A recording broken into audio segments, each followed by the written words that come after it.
नमस्कार प्यारे बच्चों, सभी का स्वागत है बीएससी प्रो क्लासेस में। और प्यारे बच्चों, जैसा कि हमने बीएससी थर्ड ईयर की इम्पोर्टेंट क्वेश्चंस की सीरीज को स्टार्ट कर दिया है, आज बीएससी सेकेंड ईयर वाले बच्चों के लिए, और वो भी आपका पेपर नंबर जो फर्स्ट है, रियल एनालिसिस, जो सबसे इम्पोर्टेंट पेपर है, उस पेपर के लिए यूनिट नंबर जो सेकंड है, जो सबसे ज़्यादा टफ मानी जाती है, आज उसके लिए एक गाइडेंस वीडियो, इंपॉर्टेंट क्वेश्चन की वीडियो आज आप सभी के लिए लेके आ गया।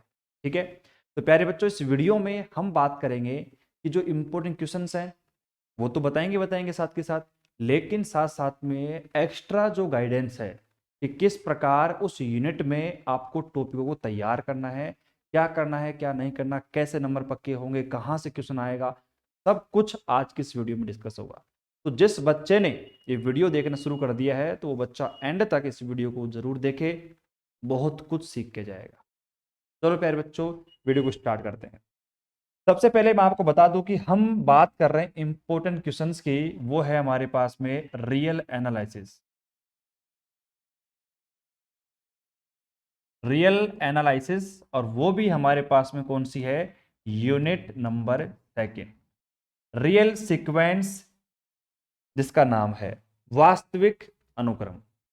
प्यारे बच्चों, सबसे पहले अगर मैं फटाफट से आपको बता दूं कि आपका जो पेपर पैटर्न रहता है मैथमेटिक्स का, ये 40 नंबर का पेपर आता है और इसके अंदर 5 क्वेश्चन आते हैं। ठीक है, और यहाँ पे बता दूं कि यूनिट नंबर सेकंड का जो एक तरीके से पेपर पैटर्न रहने वाला है एग्जाम में, देखो इसके अंदर आएगा आपका क्वेश्चन, जैसे कि सपोज करो ये सेकंड क्वेश्चन है। ठीक है, इसमें ए, बी और अथवा में हमारे पास में सी और डी, ये क्वेश्चन भी आपका 4 नंबर का आता है, ये भी 4 नंबर का आता है, ये भी 4 नंबर का आता है, ये भी 4 नंबर का आता है। लॉकडाउन वाली कंडीशन ये थी कि आप इन चारों सवालों में से कोई सा भी सवाल कर लो और ये चारों कर लोगे तो चारों के नंबर भी आपके ऐड हो जाएंगे, लेकिन अब वो कंडीशन चेंज हो चुकी है। आपको केवल और केवल 2 क्वेश्चन यहां पे अटेम्प्ट करने पड़ेंगे, या तो ये 2 कर लो या फिर ये 2 कर लो, ये आपकी प्रेजेंट टाइम पे कंडीशन है। ठीक है, तो मुझे केवल 8 नंबर के लिए काम करना पड़ेगा। ठीक है, चलो भैया, आप सभी ने यहां पर पेपर पैटर्न के बारे में, किस प्रकार पेपर पैटर्न आएगा वो आपने देख लिया है। ठीक है, अब यहां पे हम बात करते हैं कि हमारे पास में यूनिट नंबर सेकंड में कौन कौन से टॉपिक है। तो प्यारे बच्चों, सबसे पहले हम बात करते हैं यूनिट नंबर सेकंड में आपका पहला जो टॉपिक आता है वो है आपका रियल सीक्वेंस। ठीक है, उसके बाद में दूसरा जो मेरे पास इसमें पार्ट आता है वो है आपका सब सीक्वेंस। सीक्वेंस पढ़ लिया हमने, अब पढ़ते हैं अपन सब सीक्वेंस। और इसमें साथ साथ में इसमें कोसी सीक्वेंस भी इसमें एंटर करती है, कोसी अनुक्रम। ये 3 टॉपिक आपको देखने को मिलते हैं यूनिट नंबर सेकंड के अंदर। अब देखो, इंपॉर्टेंट क्वेश्चंस की वीडियो है, इसका मतलब ये थोड़ी है कि केवल और केवल वो बच्चे देखेंगे जो बच्चे केवल पास होना चाहते हैं, उन्हीं के लिए वीडियो नहीं।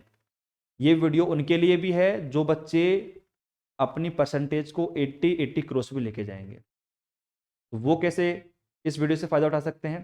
प्यारे बच्चों, आपको थोड़ा सा क्लियरिफिकेशन ये होना चाहिए कि आपके पास कितने टॉपिक हैं और इन टॉपिकों में से कितने नंबर के सवाल आपके जनरली सवाल एग्जाम में आते हैं। देखो, रियल सीक्वेंस से आपके 8 नंबर का सवाल 101% आता है, रियल सीक्वेंस से। सब सीक्वेंस से 4 नंबर का सवाल, और कोसी सीक्वेंस से भी आपका 4 नंबर का सवाल। कभी कभार ऐसा होता है कि कोसी सीक्वेंस से कोई सवाल आता ही नहीं है, सब सीक्वेंस से ही आपके 2 सवाल आ जाते हैं, तो वो बात की बात है। लेकिन 4 नंबर का वेंटेज ये रखता है, 4 नंबर का वेंटेज आपका ये रखता है। अब कहने का मतलब ये है कि जो बच्चे 80 क्रॉस करना चाहते हैं, तो मैं तो उनको एक ही सलाह दूंगा कि आप इन तीनों टॉपिकों में से एक भी टॉपिक मत छोड़ना, पूरे की पूरे टॉपिक पढ़ना। और जिन बच्चों ने अपने पास कोर्स ले रखा है BP classes, BSc pro class application पर, उनको मैंने पूरा करवा दिया है। ये मतलब रियल सीक्वेंस, सब सीक्वेंस, कोसी सीक्वेंस, सब कुछ मैंने पूरे पोर्शन करवाए हैं, तो वो कुछ भी मत छोड़ना, सब पढ़ लेना। लेकिन जो बच्चे केवल पास होने की बात कर रहे हैं, तो मैं तो उनको यही राय दूंगा कि आप सब सीक्वेंस और कोसी सीक्वेंस के चक्कर मत पड़ना, आप केवल रियल सीक्वेंस पे फोकस करना। अगर रियल सीक्वेंस पढ़ लिया आपने, तो यहां से एक थ्योरम और एक सवाल आपका 4 नंबर का, 8 नंबर का आ जाएगा, और आपके 8 में से 8 पक्के हो जाएंगे। यहाँ पे रिस्क है, लेकिन रिस्क लोगे तभी पार पड़ेगी, नहीं तो पूरा पढ़ोगे तो फिर पूरा सही तरीके से याद नहीं हो पाएगा। मेन बात ये है। तो कहने का मतलब क्या निकला कि यहां से आपको ये 3 टॉपिक देखने को मिलते हैं, कितने नंबर के आते हैं, क्या है, किस प्रकार, सब कुछ मैंने आपके सामने खोल के रख दिया। ठीक है। अब यहाँ पे बच्चे का सवाल ये भी आता है कि सर कभी कभार एग्जाम में बहुत आउट ऑफ सिलेबस भी क्वेश्चन आ जाते हैं, तो उनका क्या करें। देखो, अगर ऐसी कंडीशन बनती है तो उस कंडीशन में हम कुछ भी नहीं कर पाएंगे। उसमें वही बच्चे पास हो पाएंगे जो सही तरीके से पढ़ते हैं, लगातार पढ़ते हैं, पूरा पढ़ेंगे, वो बच्चे पास हो सकते हैं, उनके भी चांस कम है। तो इसका मतलब है कि आपको कहीं ना कहीं थोड़ा सा कॉन्फिडेंस खुद के ऊपर तो रखना पड़ेगा, और जब खुद के ऊपर कॉन्फिडेंस नहीं रखोगे ना, तब फिर मामला बिगड़ सकता है। इसलिए अपने ऊपर कॉन्फिडेंस रखो और इन टॉपिकों में से टॉपिक्स तैयार करो।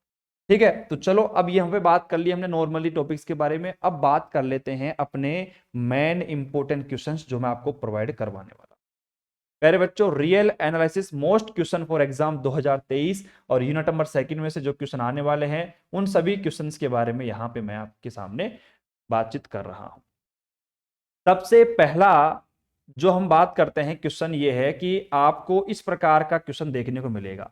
सिद्ध कीजिए कि अनुक्रम मेरे पास में है, एक्शन का मान दे रखा है, एकदिष्ट वर्धमान प्रूफ करना है, परिबद्ध, अभिसारी और लिमिट का मान आपको निकालना है।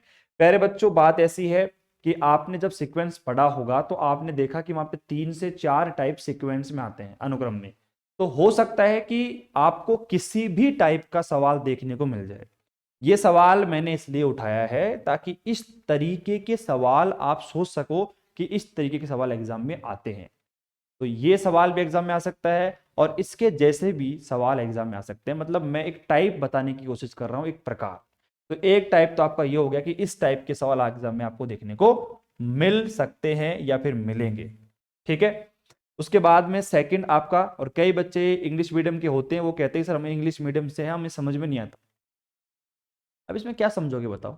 आपके हिंदी में चाहे इंग्लिश में ये आपका क्वेश्चन तो सेम ही दिखेगा, आपको दूर से देखने को मिल जाएगा, तुरंत इसको पहचान लेना। और कुछ ना कुछ जो टर्म है वो मैं आपको एक्सप्लेन कर दूंगा। क्वेश्चन नंबर 2 आपके पास आता है कि सिद्ध कीजिए कि प्रत्येक परिबद्ध बाउंडेड सीक्वेंस का कम से कम एक लिमिट पॉइंट या सीमा बिंदु होता है। तो लिमिट पॉइंट और बाउंडेड की बात कर रहा है यहां पे। ये आपके पास एक थ्योरम है। फिर उसके बाद में एक और थ्योरम है, बाल्जनो-वाइस्ट्रास थ्योरम।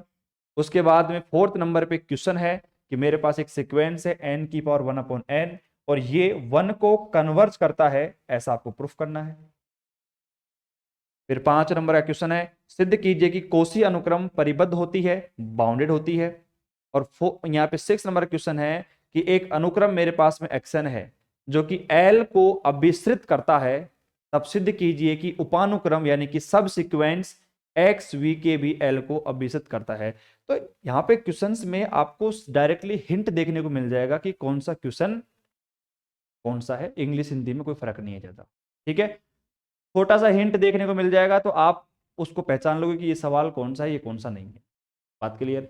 तो अब आपने देखा कि मैंने आपको 6 क्वेश्चन बताए हैं, यूनिट नंबर 2 के अंदर 6 क्वेश्चन बताए हैं, और यहां पे साफ साफ एक नोट भी लिखा हुआ है, ये सभी प्रश्न अनुमानित हैं। इनमें से एग्जाम में सारे प्रश्न भी मिल सकते हैं और नहीं भी। ये लिखना जरूरी है क्योंकि फिर बाद में प्रॉब्लम हो सकती है हमारे लिए। तो प्यारे बच्चों, जो 6 सवाल बताए ना, इन 6 में से आपको 4, यानी कहने का मतलब 2 ही सवाल करने हैं, 2 करने हैं, 2 करने हैं, ऐसे बोल दें। तो 2 सवाल करने हैं, तो 6 में से 2 सवाल मिलने के चांस तो हैं, लेकिन कंफर्म नहीं है। क्योंकि देखो यार, ये विश्वास के ऊपर टिकी हुई पूरी दुनिया, हम भी आपको विश्वास दिला रहे हैं, लेकिन कुछ एक्सपीरियंस मेरा ऐड करके मैंने आपको एक क्वेश्चन बताए हैं, आपको इनके ऊपर कॉन्फिडेंस रखना है, लेकिन इसके पीछे बेस भी रखना है कि भैया इन क्वेश्चंस के अलावा भी आप अपना बेस बना के चलना, लेकिन इन क्वेश्चंस को छोड़ के मत जाना। चाहे वो बच्चा पूरा पढ़ रहा हो, चाहे वो इंपॉर्टेंट पढ़ रहा हो, कुछ भी पढ़ रहा हो, लेकिन वो बच्चा ये क्वेश्चन जरूर पढ़ के जाना। अब कई बच्चे ये कहेंगे सर ये क्वेश्चंस तो आपने बता दिए, लेकिन इन क्वेश्चंस का सॉल्यूशन आंसर कहाँ मिलेगा। देखो, अब साफ सी बात है, इनका आंसर आपको सारथी, पार्थ, सोल्ड पेपर में मिल जाएगा। अब कई बच्चे कहेंगे सर हमें तो वहां से समझ में नहीं आएगा, तो वहां से समझने के लिए हम क्या करें। देखो उसके लिए आपके पास सीधा ऑप्शन है, बीएससी कंप्लीट कोर्स के लिए अभी डाउनलोड करें बीपी क्लास एप्लीकेशन, जो कि प्ले स्टोर पर अवेलेबल है। इस पर कंप्लीट कोर्स आपका अवेलेबल है, बीएससी सेकेंड ईयर का, रियल का, डिफरेंशियल का, न्यूमेरिकल का। तो आप कोई सा भी कोर्स ज्वाइन कर सकते हो और आराम से पढ़ सकते हो। ठीक है, और कुछ ना कुछ देखो, अब आप वही बात है, सुविधा चाहिए आपको तो वहां पर आपको कुछ ना कुछ इन्वेस्टमेंट तो करनी पड़ेगी, सीधी सी बात है। ठीक है, तो उम्मीद करता हूं कि BSc second year real analysis की यूनिट नंबर सेकेंड का छोटा सा एक पोर्शन मैंने आपके साथ डिस्कस किया, और इसमें आपको पता चला कि भैया यहां से यूनिट नंबर सेकेंड से दो क्वेश्चन, एक तो आपका सीक्वेंस का, एक सब सीक्वेंस का, और बाकी थ्योरम्स देखने को मिल सकती हैं। तो थ्योरम्स पे फोकस करें और क्वेश्चंस पे फोकस करें, दोनों टाइप के सवाल आपको देखने को मिल जाएंगे वहां पे, और इन 6 सवालों को छोड़ के मत जा। ठीक है प्यारे बच्चों, तो वीडियो को मैक्सिमम शेयर कीजिए ताकि मैं आपके लिए बेस्ट से बेस्ट कंटेंट, बेस्ट से बेस्ट वीडियोस आपके लिए टाइम टू टाइम अपलोड करता रहूं यूट्यूब पे, ताकि आपको फ्री में कंटेंट मिल सके। और ये जो पीडीएफ है, देखो वैसे तो आप यहां से ही देख के भी इसको लिख सकते हो, देखो आराम से क्वेश्चंस, देखो ये क्वेश्चन हो गया, ये क्वेश्चन हो गया, ठीक है, ये क्वेश्चन हो गया। लेकिन लेकिन लेकिन क्या है कि भैया अगर सपोज करो यहां से कई बच्चे कहते हैं सर इसको आप टेलीग्राम पे अपलोड कर दो, इसको मैं फ्री ऑफ कॉस्ट टेलीग्राम पे अपलोड कर दूंगा, और जिन बच्चों ने कोर्स ले रखा है उनको मैं कोर्स के अंदर ही ये क्वेश्चन अपलोड कर दूंगा, तो देखने की कोई दिक्कत नहीं है, आप कहीं पे देख सकते हैं। ठीक है, तो आज की वीडियो में इतना ही, अब मिलते हैं अपन नेक्स्ट वीडियो में, तब तक के लिए टेक केयर, बाय बाय, धन्यवाद, जय हिंद, जय भारत।